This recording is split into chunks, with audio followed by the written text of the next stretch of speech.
الحمد لله نحمده ونستعينه ونستغفره ونؤمن به ونتوكل عليه ونعوذ بالله من شرور أنفسنا ومن سيئات أعمالنا من يهده الله فلا مضل له ومن يضلل فلا هادي له ونشهد أن لا إله إلا الله وحده لا شريك له ونشهد أن سيدنا وسندنا وحبيبنا وشفيعنا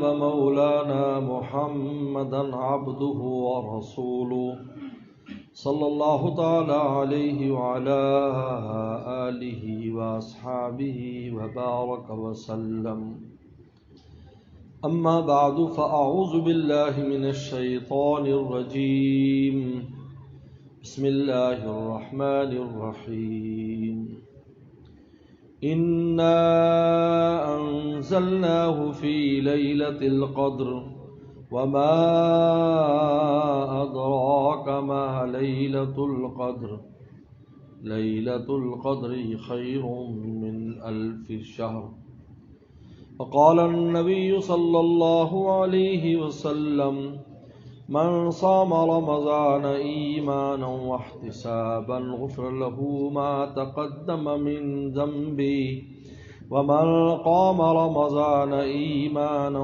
واحتسابا غفر له ما تقدم من ذنبه ومن قام ليلة القدر إيمانا واحتسابا غفر له ما تقدم من ذنبه أو كما قال عليه الصلاة والسلام صدق الله صدق رسوله النبي الكريم. میرے محترم بزرگ اور دوستو، بہت طویل عرصے کے بعد آپ کی اس مسجد میں میری حاضری ہوئی ہے. میں سن 1978 میں جامعہ اسلامیہ بن نوری ٹاؤن کراچی میں پڑھتا تھا. تو ایک بار یہاں مولانا عبدالغفار صاحب رحمۃ اللہ علیہ، جو ویسے تو رہنے کے بعد سے ہمارے پڑوسی تھے، بہاول نگر ستلج کے ایک طرف ہے اور عارف والا دوسری طرف ہے. ان کے بڑے بھائی مولانا عبدالوہاب صاحب کے یہاں بہت میرا آنا جانا ہوتا تھا، وہ بھی تشریف لاتے تھے. تو ان سے ملاقات کے لیے یہاں پر میں آیا تھا. ان سے بڑا تعلق تھا، ان کے مدرسے میں بھی جانا ہوتا تھا. بعد میں مفتی نعیم صاحب رحمۃ اللہ علیہ ہمارے استاد بھی رہے. مولانا فصیح احمد صاحب یہ اس وقت حفظ کرتے تھے جب یہاں ہم آخری سالوں میں تھے. ان کی دعوت پر آج آپ حضرات کی ملاقات کے لیے اس خاص موقع پر حاضر ہوا ہوں. اللہ تعالیٰ نے قرآن مجید کے نزول کو بیان کیا ہے کہ انا انزلناہ فی لیلۃ القدر. ہم نے اس قرآن مجید کو لیلۃ القدر میں نازل کیا ہے. حالانکہ پوری رات نہیں لگی اس کے نزول میں، رات کے تھوڑے سے حصے میں آیا ہے. 2 دفعہ لیلۃ القدر میں نزول ہوا ہے قرآن مجید کا. سب سے پہلے پورا قرآن مجید لوح محفوظ سے آسمان دنیا پر بیت العزت میں لایا گیا، وہ بھی لیلۃ القدر تھی. اور دوبارہ پیغمبر صلی اللہ علیہ وسلم پر جب پہلی وحی آئی 24 رمضان مبارک، وہ بھی لیلۃ القدر تھی. کیونکہ لیلۃ القدر منتقل ہوتی رہتی ہے، تو جب قرآن نازل ہوا تو 24 تھی. بعد میں آپ نے ارشاد فرمایا کہ تم طاق راتوں میں لیلۃ القدر کو تلاش کرو. تو بخاری شریف کی بڑی مشہور حدیث ہے کہ پیغمبر صلی اللہ علیہ وسلم جو ہے وہاں سے نکلے گھر سے یہ بتانے کے لیے کہ لیلۃ القدر کب ہے. تو 2 صحابہ اکرام آپس میں جھگڑ رہے تھے کسی مسئلے میں. یہ جو آج ہمارے کاروبار فیل ہیں، ہم زندگی کی گاڑی میں ناکام ہیں، یہ ہماری گھروں کی لڑائیوں کی وجہ سے. ہم نے کبھی اس پر توجہ نہیں کی، اس کو سلجھانے کے لیے کبھی توجہ نہیں کی.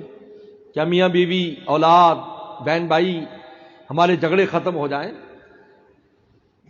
کاروبار کو، ملک کو، ہر ایک کو برا بھلا کہیں گے. کبھی ہم نے اس بات پر برا بھلا نہیں کہا کہ ہمارے گھروں کا ماحول کیسا ہے. آپ یہ دیکھیے کہ پیغمبر صلی اللہ علیہ وسلم بتانے کے لیے آ رہے ہیں اتنی بڑی نعمت کہ فلاں رات میں ليلۃ القدر ہے. اگر یہ پتہ چل جائے تو کتنی آسانی ہو جائے، یقین بھی ہو جائے کہ ہمیں ليلۃ القدر مل گئی. اب اللہ ہی جانتا ہے، ہم کوشش تو کرتے ہیں کہ اللہ جانتا ہے کون سی رات ليلۃ القدر تھی. علامات ہیں، نشانیاں ہیں، ہر ایک کی نشانی دیکھنے کا لیول بھی الگ الگ ہے. آپ آئے تو آپ نے فرمایا کہ میں تو بتانے آیا تھا کہ کون سی رات ليلۃ القدر ہے، لیکن فلاں فلاں جھگڑ رہے تھے، اٹھا لی گئی رفیت، اٹھا لیا گیا، مجھ سے وہ علم اٹھا لیا گیا، مجھے یاد نہیں اب. پھر فرمایا اسی میں خیر ہوگی، لہذا تم طاق راتوں میں تلاش کرو. اور پیغمبر السلام نے خود جو اعتکاف فرمایا ليلۃ القدر کی تلاش میں، پورا مہینہ اعتکاف کیا آپ نے. پہلے 10 دن، پھر فرمایا کہ ان 10 دنوں میں نہیں، دوسرے 10 دن، فرمایا اس میں نہیں، پھر تیسرے 10 دن. اور صحابہ اکرام سے آپ نے رات کو فرمایا کہ میں نے خواب دیکھا ہے، میں نے دیکھا کہ ليلۃ القدر جو ہے وہ رات ليلۃ القدر ہوگی جس کی صبح کو میں نے فجر کی نماز پڑھائی خواب میں تو میرے ماتھے پر گیلی مٹی لگی ہوئی تھی. صحابہ اکرام فرماتے کہ 21 کی شب تھی، 21 کی شب جو آج رات جیسی. رات کو ہلکی بارش ہوئی، چونکہ چھت جو ہے وہ کھجور کے پتوں کی تھی، وہاں سے پانی ٹپکا اور محراب کی جگہ پر گرا. وہ اندھیرا تھا، ایسی روشنیاں تو تھی نہیں، چراغ بھی کسی کونے میں رکھا ہوتا تھا تو پتہ نہیں چلا کہ وہاں پر پانی کا اثر ہے. تو پیغمبر السلام نے جب نماز، بڑی طویل نماز پڑھاتے تھے، امام طحاوی رحمۃ اللہ علیہ تو فرماتے ہیں کہ اندھیرے میں پیغمبر السلام نماز شروع کرتے اور اتنی لمبی نماز پڑھاتے کہ ہر شے روشن ہو چکی ہوتی. اس لیے امام طحاوی نے تو یہ کہا ہے کہ اس طرح نماز پڑھاؤ، اتنی لمبی نماز فجر کی. خیر ہے تو پیغمبر صلی اللہ علیہ وسلم، صحابہ فرماتے ہیں پیغمبر صاحب سورہ بقرہ بھی پڑھ جاتے پوری تو ہمیں احساس نہیں ہوتا تھا کہ پوری سورہ بقرہ پڑھی گئی. ہمیں اتنا مزہ آ رہا تھا، ہم کہتے تھے یہ اتنی جلدی رکوع ہو گیا. اس کے بعد کیا ہوا؟ جب پیغمبر صاحب نے سلام پھیرا اور متوجہ ہو کر بیٹھے تو صحابہ فرماتے کہ ہم نے دیکھا کہ آپ کے ماتھے پر گیلی مٹی لگی ہے، ہم سمجھ گئے کہ آج کی رات ليلۃ القدر تھی. اب رات کے ایک تھوڑے سے حصے میں نازل ہوا ہے، تھوڑے سے، پوری رات میں بھی نہیں. لیکن اللہ نے اس رات کی قیمت کیا بنا دی، کس کی وجہ سے؟ قرآن مجید کی وجہ سے. یہ قرآن ہے. ہمارے والد صاحب مولانا نیاز مصعب رحمۃ اللہ علیہ بہت دور سے آئے تھے دین کے لیے، چین سے آئے تھے. ہمارے والد صاحب چین کے رہنے والے تھے، چین سے پڑھنے کے لیے آئے تھے دیوبند، اور دیوبند سے پھر ان کے استاد ان کو بہاول نگر لے گئے. وہ اکثر فرمایا کرتے تھے کہ جس زمانے سے گزر کر قرآن آ رہا ہے، جس زمانے میں، وہ رات کا وقت ہے. اس تھوڑے سے زمانے کی وجہ سے رات کی قیمت بنی اور رات کی وجہ سے پورے مہینے کی قیمت بنی. شہر رمضان انزل فیہ القرآن. اب پورے رمضان میں قرآن نازل نہیں ہوا، دوسری جگہ متعین کر دیا کہ لیلۃ القدر میں، اور وہ بھی ایک تھوڑے سے وقت میں. اب رات کے ایک حصے میں قرآن نازل ہو رہا ہے اور اس کی قیمت یہ بنا دی کہ 1000 مہینوں سے زیادہ تمہاری اس رات عبادت کاؤنٹ کی جائے گی اور شمار کی جائے گی. اور اس رات جس مہینے میں، اس مہینے کو اللہ تعالی نے اتنا معزز اور محترم بنا دیا کہ اس مہینے کے اندر تم اگر روزے رکھو گے، صوم لی، وہ میرے لیے شمار ہوگا. وانا جزی بھی، میں اپنے ہاتھ سے تمہیں اس کا بدلہ دوں گا. تو فرمایا کرتے تھے ہمارے والد صاحب رحمۃ اللہ علیہ مولانا نیاز محمد صاحب کہ اس تھوڑے سے رات کے اس حصے میں، اس زمانے میں نازل ہونے سے زمانے کی یہ قیمت ہے تو خود اس قرآن کی کیا قیمت ہے، اور جس سینے میں آ کر ٹھہر جاتا ہے اس منزل کی کیا قیمت ہے. یہ اللہ تعالی نے ہمیں اعزاز دیا ہے ایمان والوں کو، اس امت کو. آپ نے فرمایا اللہ نے میری امت کے سینے کو انجیل بنا دیا ہے. پہلی کتابیں تختیوں پر ہوتی تھیں، اللہ نے اس کتاب کے لیے تختی نہیں، جنت کی تختی نہیں، جنتیوں کو بلایا ہے ہمارے سینوں میں. یہ معجزہ ہے پیغمبر صلی اللہ علیہ وسلم. اس لیے علامہ ابن قیم الجوزی نے لکھا ہے، بہت بڑے آدمی ہیں، امام ابن تیمیہ رحمۃ اللہ علیہ کے شاگرد خاص ہیں. بند کر دو بیس.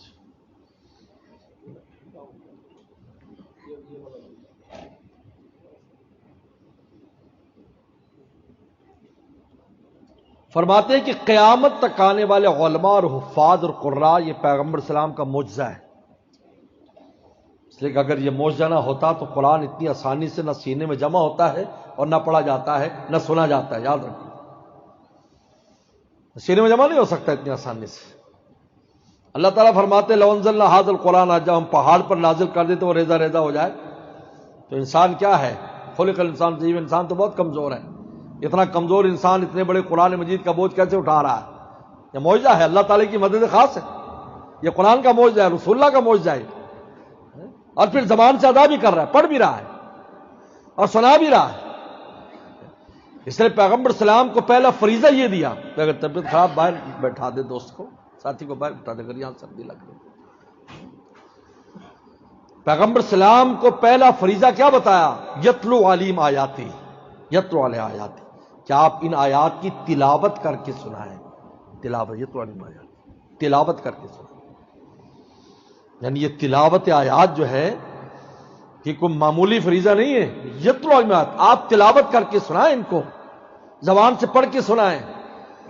ہمارے استاد مفتی اعظم پاکستان مفتی ولی حسن ٹونکی رحمۃ اللہ علیہ فرماتے تھے کہ اگر پیغمبر صلاۃ والسلام قرآن مجید زبان سے ادا نہ کرتے اور امت کو نہ سناتے، آج نہ کوئی قرآن پڑھ سکتا تھا نہ سن سکتا تھا.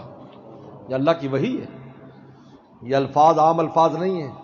میں آپ سے پوچھتا ہوں، ماشاءاللہ اہل کراچی تو علم کے لیول میں بہت اونچے ہوتے ہیں. اقرا کا لفظ حمزہ کاف را حمزہ، یا الف کاف را الف، 4 لفظ ہے اقرا. آپ مجھے بتائیں پیغمبر السلام نے 40 سال کی زندگی میں کبھی لفظ اقرا نہیں کہا ہوگا؟ بتائیے، کتنی بار کہا ہوگا؟ پڑھنے پڑھانے کے دوسرے پڑھاتے تھے اقرا بھی، یہ خط پڑھ دو. آپ تو امی تھے تو کوئی چیز پڑھوانی ہوتی ہوگی، کہتے ہوں گے اقرا پڑھ دو بھائی. لیکن جب وحی الہی کے طور پر یہ لفظ اقرا جبریل السلام لا رہے ہیں، آپ فرماتے ما انا بقاری، مجھ سے پڑھا نہیں جا رہا. اب سوچنے کی بات ہے، میری اس بات پر غور کریں، پڑھا نہیں جا رہا. آپ کی زبان اس کا بوجھ نہیں اٹھا پا رہی.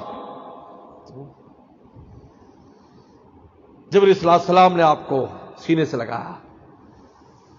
آپ کے اندر جو اللہ نے صلاحیت رکھی تھی اس صلاحیت کو بیدار کیا.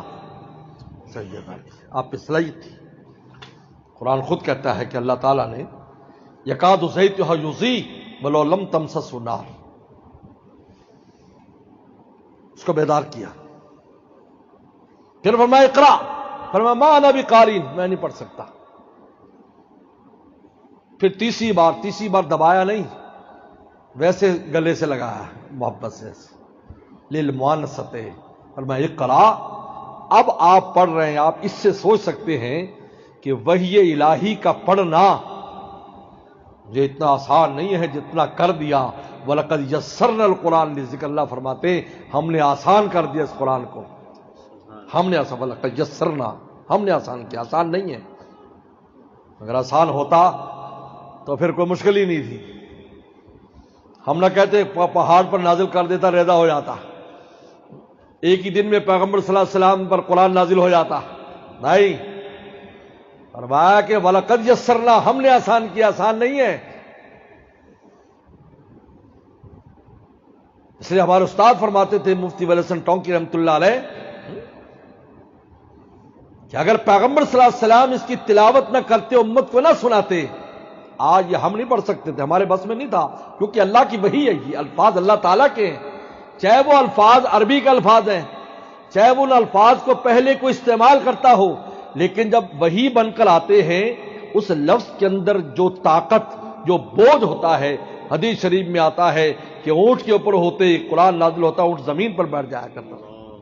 اتنا وزن ہے اس کے اندر، تو کس میں نور ہوتا ہے.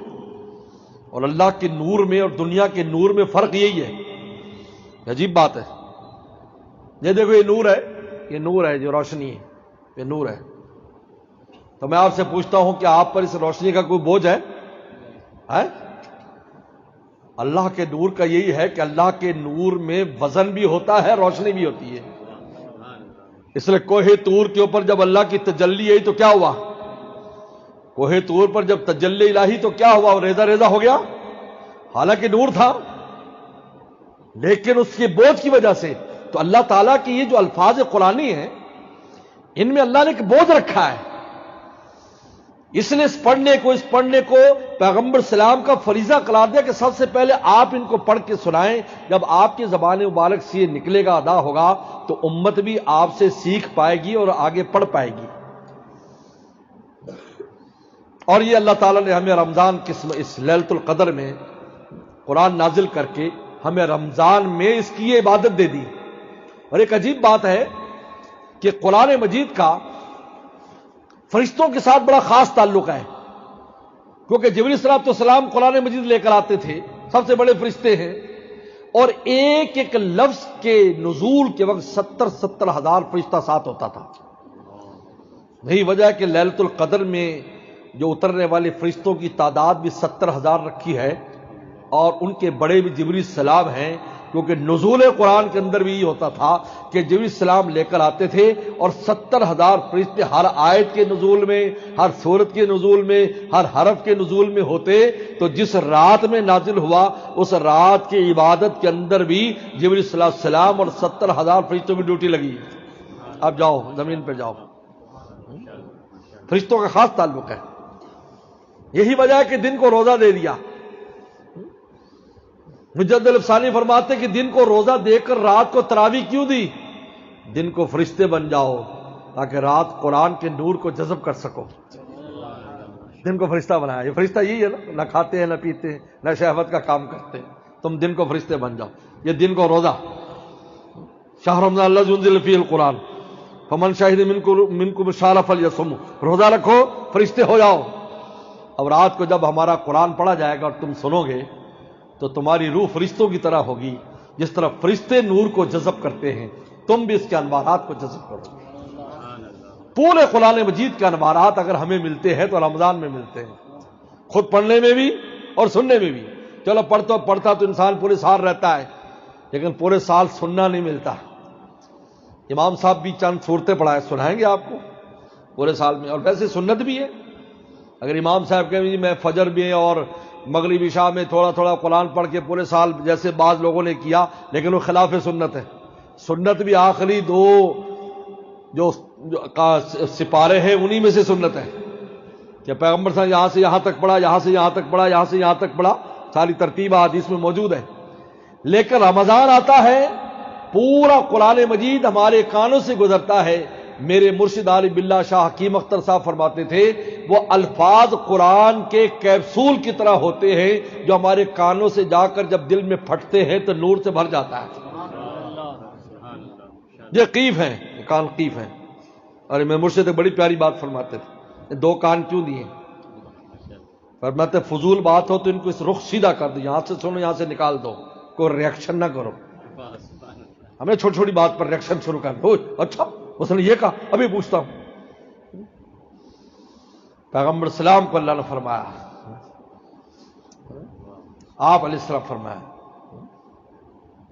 اللہ کے نبی صلی اللہ علیہ وسلم آپ ان کی باتوں سے ایذا محسوس کریں گے. اب اللہ کے نبی صلی اللہ علیہ وسلم وہی آ رہی، وہی سے پتہ چل رہا ہے یہ کہا. اگر آپ کہیں دیکھیں کہ آپ نے انتقام لے، اللہ کیا کہہ رہے ہیں؟ فَسَبِّحْ بِحَمْدِ رَبِّكَ. آپ تسبیح کریں. کا علاج بتایا، سن لو. مسجد کا نام کیا ہے؟ مسجد صدیقہ کے دوستوں، بڑے گر کی بات بتا رہا ہوں. لوگ کہتے جی، لوگ باتیں کرتے ہیں جی، رشتہ دار یوں کرتے ہیں فلاں. علاج بتا رہا ہوں. سبحان اللہ کی تسبیح شروع کر دو، آپ کو احساس بھی نہیں رہے گا کسی نے کچھ کہا ہے. اس لیے کہ جب انسان بات سنتا ہے نا ایسی، یضیق صدرک بما یقولون، آپ کا سینہ تنگ ہو جاتا ہے. تو آپ ہماری تسبیح کریں. جب تسبیح کریں گے تو اس سے نور آئے گا تو سینہ کھل جائے گا. جب سینہ کھل جائے گا تو بات کی پرواہی ختم ہو جائے گی. چھوڑ دو. فسبح بحمد ربک، تسبیح کرو، الحمدللہ پڑھو. یہ علاج ہے، لڑنا علاج نہیں ہے کہ بات بات پر بھاگ کر پھرتا ہے، ہوئے تو نے یہ کام کیا، یہ علاج نہیں اس کا۔ ہمارے حضرت بنوری رحمۃ اللہ علیہ فرماتے تھے دیکھو چاند چلتا ہے، گاؤں دیہات کے کتے بھونکنا شروع کر دیتے ہیں چاند کو جب پورا دیکھتے ہیں، فرمایا چاند نے اپنی رفتار کبھی نہیں روکی، فرمایا جس آدمی کے سامنے مقصد ہو لوگوں کی باتوں کی وجہ سے رکے گا نہیں، کیونکہ اس کا وقت ضائع ہوگا اور اس کی منزل ہاتھ سے چھوٹ جائے گی۔ نصیحت فرماتے تھے آج ہماری منزلیں کہاں چھوٹی ہوئی ہیں، اب باہمی جھگڑوں میں پڑے ہوئے ہیں، منزل تو آخرت ہے، قبر میں یہ پوچھا جائے گا، محلے دار نے کہا تھا، رشتے دار نے کہا تھا تو نے کیا کیا بھائی، بدلہ لیا ہے نہیں، من ربو کا تیرا رب کون ہے، ما دین کا تیرے دین کیا ہے، من حاضر رجل وسلم کون ہے، اس کے علاوہ کوئی سوال ہے؟ کون سی سیاسی پارٹی میں تھا، ووٹ کس کو دیے، ہے کوئی سوال؟ اور حضرت مولانا لدھیانوی صاحب رحمۃ اللہ علیہ جو ہمارے عزیز بھی تھے، حضرت مولانا یوسف لدھیانوی صاحب کے ہمارے دو چھوٹے بھائی حضرت کے داماد ہیں، مفتی منیر اخون اور خلیق اخون، میرے چھوٹے بھائی۔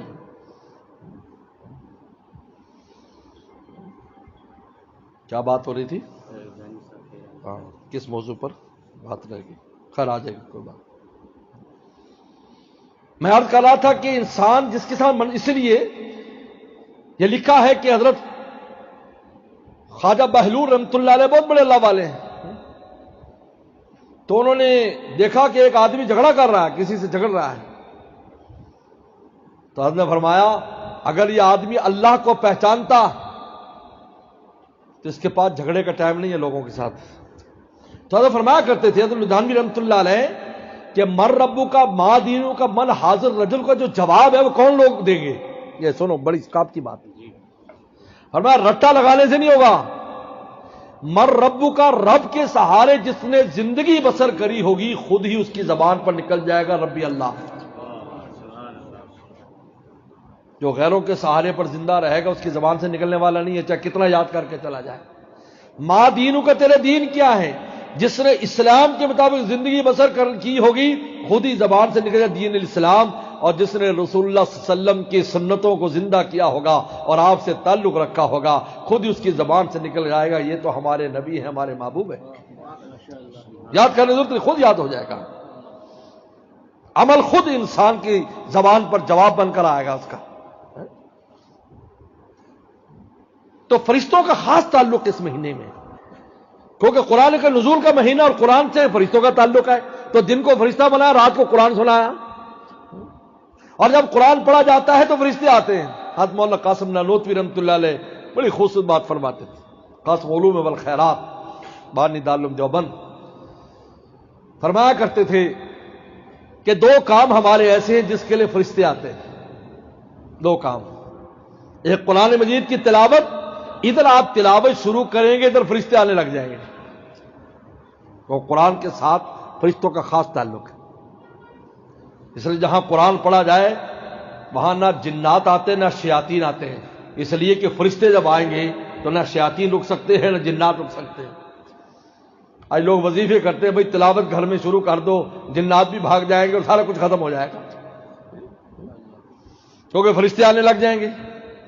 اور دوسرا، جب کوئی گناہگار اپنے گناہوں پر روتا ہے تو فرشتے اجازت طلب کرتے ہیں، اللہ ہم اس گناہگار بندے کا رونا دیکھنا چاہتے ہیں، یہ روتا کیسے ہے، کیونکہ ان کو تو رونا نہیں آتا نا، کیونکہ وہ تو کوتاہی نہیں ہوتی، کوتاہی پر انسان روتا ہے۔ اللہ نے انسان کو بنایا ایسا ہے کہ اپنی کوتاہیوں پر روئے، اللہ خوش ہوتے ہیں، معافی مانگے اللہ خوش ہوتے ہیں۔ میرے مرشد فرماتے تھے دنیا میں کوئی کسی کے حق میں خطا کرے، کہا کہ مجھے معاف کر دو غلطی ہو گئی، 2-4 بار کے بعد باپ بھی ہوگا تو کہے گا خبیث کب تک تجھے معاف کرتا، 10 دفعہ تو یہ کر چکا ہے، ادب نکل جا تو میرے سامنے کبھی نہ آنا۔ لیکن اللہ فرماتے 1000 بار بھی خطا کرو میرے پاس آؤ گے، ہر دفعہ معاف کروں گا، خوش بھی ہوں گا کہ تم میرے پاس آ رہے ہو۔ چنانچہ حدیث شریف میں آتا بندہ گناہ کرتا ہے، اللہ اکبر، اللہ میاں معاف کر دے، اللہ فرماتے فریدے دیکھو اس کو پتا ہے، اس کو پتا ہے میں اس کا رب ہوں جو معاف کر سکتا، میرے پاس آیا، خوش ہوتے ہیں، خوش ہوتے ہیں۔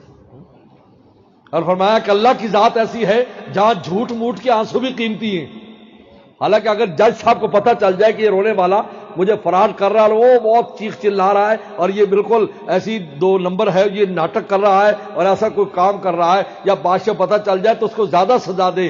اللہ کو پتا ہے کہ اے میں کر رہا ہے، اس کو رونا نہیں آ رہا۔ حدیث میں آتا فَإِن لَّمْ تَبْكُوا فَتَبَاكَوْا، رو نہ سکے رونے جیسی شکل بنا لو پھر بھی تمہیں معاف فرما دیں گے۔ انہیں پتا ہے اس کے دل میں رونا نہیں ہے، ندامت نہیں ہے، وہ کر رہا ہے، لیکن اللہ فرماتے ہیں میرا دربار ایسا ہے یہاں نقل بھی لاؤ گے تو ہم اصل بھاؤ میں خرید لیں گے۔ میرا دربار ایسا ہے یہاں تم نقل بھی لاؤ گے تو اصل بھاؤ میں۔ ہمارے مرشد فرمایا کہ 1980 کی بات بتا رہا ہوں، ہم حضرت کے یہاں حاضر ہوتے تھے گلشن اقبال میں، ایک دفعہ فرمایا دیکھو کیلا جا کر لو، تو کیلے بہت سستے تھے، اب تو بہت مہنگے ہو گئے کیلے، جو بلیک میں سنا مل رہے ہیں، تو کیلا جا کر کہا کیلے جا کے لو تمہیں 1 روپے میں درجن مل جائے گی، اور اگر تم نقلی کیلا لو جو رنگ روغن کیا ہو، مٹی کا بنا ہو، نقلی، کہا کہ وہ تمہیں زیادہ مہنگا ملے گا۔ کبھی کبھی اللہ تعالیٰ جھوٹ موٹ کے رونے پر اتنا عطا کر دے تو اصلی سے بھی زیادہ دے دیتے ہیں، یا ان کی شان رحمت ہے۔ یہی تو فرق ہے، یہی تو فرق ہے ان پر دوسروں میں، یہی تو فرق ہے۔ فَإِن لَّمْ تَبْكُوا فَتَبَاكَوْا۔ تو مولانا قاسم نانوتوی رحمۃ اللہ فرماتے تھے کہ جب گنہگار روتا ہے تو فرشتے آتے ہیں، بلکہ حدیث میں آتا ہے کہ وہ آنسوؤں کے لے کے جاتے ہیں، آنسو لے کے جاتے ہیں۔ جو گرے ادھر زمین پر میرے اشک کے ستارے، جو گرے ادھر زمین پر میرے اشک کے ستارے، چمک اٹھا فلک پر میری بندگی کا تارا۔ اللہ کو بندگی میں بندہ رو اللہ معاف کر دے، اس لیے ہمیں یعنی رونے کی حکم ہے، نماز کے بعد بھی رو، استغفر اللہ معاف کر دے معاف کر دے، حالانکہ کوئی گناہ تھوڑی کیا ہے، پھر معاف کرنے کیوں کہا؟ اللہ تیری عظمت کا کام ادا کر، ہمیں معاف کر دے۔ گناہ نیکی پر بھی معافی مانگ رہا ہے۔ جیسے ایک بزرگ تھے، جب رمضان گزر جاتا تو 6 مہینے روتے رہتے تھے کہ رمضان میں بڑی کوتاہیاں ہوئی، پورے 6 مہینے، پھر اگلے 6 مہینے روتے رہتے، اللہ میاں تو نے رونے کی توفیق دی تو خوشی کے آنسو رویا کرتے تھے، پورا سال میں سے گزار تو اگلا رمضان آ جاتا ان کا یہ وظیفہ۔ تو بہرحال میرے دوستو، اللہ تعالیٰ کا فضل ہے کہ اللہ تعالیٰ نے آپ حضرات کو، ہمارے مولانا فصیح احمد صاحب کو پڑھنے اور آپ کو سننے کی توفیق عطا فرمائے۔ بہت بڑی نعمت ہے جو ایک رمضان کی ہمارے کھاتے میں لکھی گئی، یہ معمولی نہیں ہے۔ حدیث اٹھا کر دیکھیے، آپ نے فضائل اعمال میں پڑھی ہے کہ 2 دوست تھے، ایک سال کے بعد فوت ہو گیا، پہلے والے شہید ہو گیا، تو لوگ کہنے لگا وہ شہادت والا زیادہ مقام پا گیا۔ آپ نے فرمایا کیا کہتے ہو، 1 سال کی نمازیں نہیں پڑھی، 1 سال میں ایک رمضان اس نے نہیں پایا، یہ معمولی نہیں ہے۔ ہماری زندگی میں ہمیں ایک اور رمضان مل گیا، ایک بار آپ نے پھر قرآن مجید سن لیا، قرآن مجید کے انوارات ہماری روح کے اندر چلے گئے، اور یہ ایسے انوارات ہیں کہ جب جذب ہو جائیں تو شیطان کا مجال نہیں ہے کہ وہ حق سے اس کو ہٹا سکے۔ یاد رکھو میری بات، کہتے شیطان ہر قسم کے انوارات میں رخنہ ڈال سکتا ہے، لیکن قرآن کے قریب نہیں آتا ہے، قرآن قریب نہیں آتا، اس کے انوارات میں کبھی رجت نہیں ہے، یعنی کبھی ایسا نہیں ہو سکتا کہ قرآن کے نور کو کسی طریقے پر وہ بجھا سکے، چھپا سکے یا مٹا سکے۔ اللہ نے بنایا ایسا ہے، یہی وجہ ہے شیاطین کو بند کر دیا، جاؤ تمہارا کام نہیں ہے، ہر جگہ قرآن ہے۔ دن میں روزے دار ہیں، اپنے نفس کو قابو کر کے بیٹھے، اور رات کو قرآن ہے، تیری مجال جگہ ہی نہیں ہے، چل سمندر میں جا۔ پردے اٹھے ہوئے بھی ہیں ان کی ادھر نظر بھی ہے، میرے مرشد فرماتے تھے پردے اٹھے ہوئے بھی ہیں ان کی ادھر نظر بھی ہے، بڑھ کے مقدر آزما سر بھی ہے سنگ دھر بھی ہے، وآخر دعوانا ان الحمدللہ والعالمین۔ اللهم لك الحمد كما انت صل على محمد كما انت اهل وفل بنا كما انت اهل فانك انت اهل التقوى والمغفرة ربنا ظلمنا انفسنا وان لم تغفر لنا وترحمنا لنكونن من الخاسرين اللهم انا نسألك الهدى والتقى والعفاف والغنى اللهم اصلح عاقبتنا في الامور كلها واجرنا من خزي الدنيا وعذاب الاخرة۔ یا اللہ یا اللہ یا اللہ، اس مسجد صدیقیہ میں یا اللہ ہمارے مولانا فصیح احمد صاحب کہ قرآن مجید یا اللہ مکمل کر رہے، اور یا اللہ ان تمام حضرات کے قرآن مجید سننے کو قبول فرما۔ یا اللہ اس قرآن کے انوارات کو ہمیشہ کے لیے ہماری روح کا حصہ فرما، ہمارے قلب و جان کے حصہ فرما، ہمارے دل کو اس قرآن کے نور سے ہمیشہ کے لیے منور فرما، ہماری روح کو معطر فرما۔ یا اللہ یا اللہ، اس رمضان میں تھوڑا سا یا اللہ آخری اشرہ شروع ہو چکا ہے، یا اللہ آخری حصہ شروع ہو گیا، یا اللہ آج کی شب بھی یا اللہ لیلۃ القدر ہے، یا اللہ اللہم انک عفو کریم تحب العفو فاعف عنا۔ اللهم انك عفو کریم تحب العفو فاعف عنا، اللهم انك عفو کریم تحب العفو فاعف عنا۔ یا اللہ ہمیں زندگی میں بار بار یہ بہار نصیب فرما، اس مبارک مہینے میں یا اللہ راضی کرنے کی توفیق عطا فرما۔ یا اللہ لیلۃ الجائزہ میں ایک تو ہمیں لیلۃ القدر نصیب فرما، پھر لیلۃ الجائزہ میں بھی یا اللہ آسمانوں پر ہمارا تذکرہ فرما، اور عید والے دن یا اللہ ہمارے لیے معافی نامہ جاری فرما۔ یا اللہ یا اللہ یا اللہ پوری امت مسلمہ کو ہدایت نصیب فرما، غیر مسلموں کو بھی ایمان کی توفیق عطا فرما۔ یا اللہ باقی یا اللہ 11 مہینوں میں بھی قرآن مجید کے ساتھ خصوصی تعلق رکھنے کی توفیق عطا فرما، اپنے نفس کو قابو کرنے کی توفیق عطا فرما۔ یا اللہ والوں اور نیک لوگوں کے پاس آنے جانے کی توفیق عطا فرما، ہر شر شرارت سے اللہ ہماری حفاظت فرما۔ یا اللہ ہر قسم کے فتنے سے ہمیں محفوظ فرما، ہماری اولاد کو محفوظ فرما، ہمارے ملک کی حفاظت فرما۔ اللہ ہمارے ملک کے چپے چپے کی حفاظت فرما۔ یا اللہ دینی مدارس، مساجد، خانقاہیں، دینی مراکز کی خوب حفاظت فرما، دن دگنی رات چگنی ترقی عطا فرما۔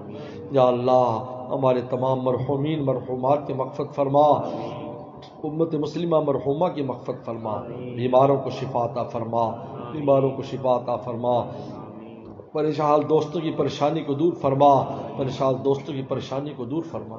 یا اللہ شہر کراچی والوں کو برکت اور عافیت نصیب فرما، ہمارے ہر شہر ہر بستی پر اپنی رحمتوں کی بارش فرما۔ اللہ صحراؤں پر بھی اور جنگلوں پر بھی، دریاؤں پر بھی یا اللہ اس کی جو مخلوقات ہیں ان پر اپنی رحمتوں کی بارش فرما۔ اللہ یہ آخری اشرا جو وقت باقی ہے اس کو بھی خوب قیمتی بنانے کی توفیق عطا فرما، ہمارے گھروں کا انتشار اختلاف کو ختم فرما، گھروں میں ہمیں اتفاق اور اتحاد نصیب فرما۔ اللہ میاں بیوی جھگڑوں کو ختم فرما، اولاد اور والدین کے جھگڑوں کو ختم فرما، عزیز و اقارب کے جھگڑوں کو ختم فرما، آپس میں اڑوس پڑوس کے جھگڑوں کو ختم فرما۔ یا اللہ ہم سب کو منزل پر نظر رکھنے کی توفیق عطا فرما۔ یا اللہ ہماری زندگی فضولیات میں گزر رہی، یا اللہ فضولیات میں گزر رہی، یا اللہ ہمیں اپنے ان لمحات کو قیمتی بنانے کی توفیق عطا فرما، ہر قسم کے اختلاف انتشار کو ختم فرما، خوب اتفاق اور اتحاد نصیب فرما۔ یا اللہ رزق روٹی کے جو وسائل جس میں خوب برکتیں پیدا فرما، خوب برکتیں پیدا فرما، ہر قسم کے خسارے سے محفوظ فرما۔ یا اللہ ہر طرح کی مشکلات کو دور فرما، مصائب کو دور فرما، ہمارے مسائل کو حل فرما، بے اولادوں کو نیک سال اولاد عطا فرما، اولاد والوں کے اولادوں کو نیک سال مطیع فرما بردار فرما، آنکھوں کی ٹھنڈک اور والدین کے لیے صدقہ جاریہ فرما۔ یا اللہ جن بچوں کے رشتے نہیں اچھے جوڑ عطا فرما، جن کے رشتے ہو گئے گھروں میں امن سکون عطا فرما، ہر دوست کی جو بھی حاجت ہے یا اللہ اپنے خزانوں سے ہماری حاجات کو پورا فرما۔ اللہم انا نسألک من خیر ما سألک منہ نبیک محمد صلی اللہ علیہ وسلم ونعوذ من شر ما استعاذک منہ نبیک محمد صلی اللہ علیہ وسلم انت المستعان ولیک البلاغ ولا حول ولا قوة الا باللہ۔ اللہم انا نسألک بانک اللہ الذی لا الہ الا انت الاحد الصمد الذی لم یلد ولم یولد ولم یکن له کفوا احد ربنا تقبل منا انک انت السمیع العلیم۔ صلی اللہ تعالی علی خیر خلقہ محمد و آلہ وصحبہ اجمعین۔